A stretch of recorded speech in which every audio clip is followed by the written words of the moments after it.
Ayan guys, biglang akong napasugo doon sa Taguig City dahil po doon sa yung inupahan ng pamangkin ko, nasusunog. Ayan, pasalamat pa rin kami dahil nakalabas yung magpamilya agad. Bago pa lumaki talaga ang apoy. 3 pa naman ang anak niya, maliliit pa. So nangyari yan kaninang umaga daw po, mga alas 6 ng umaga.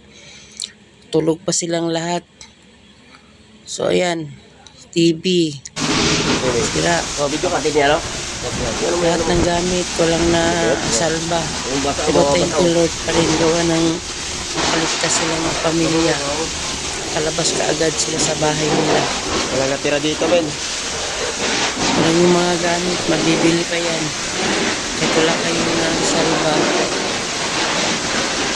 At least buhay kayong lahat. Mga anak niya 3, matruma. Talaga. Tingnan mo, sunog lahat. Si Uling, Kantor, nagsimula uling. ang sunog.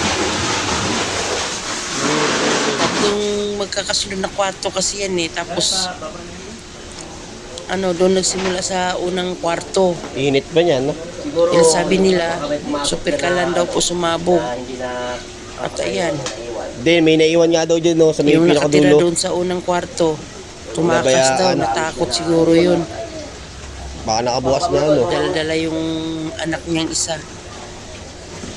May pumutok nga daw, eh. Tupok lahat. Nangungupahan na kasi dyan yung pamangkin ko.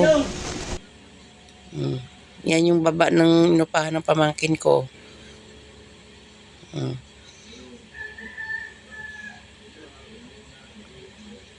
Yan yung taas nila. Yan. Mga kahoy lang kasi yung gamit. Ayan, thank you for watching.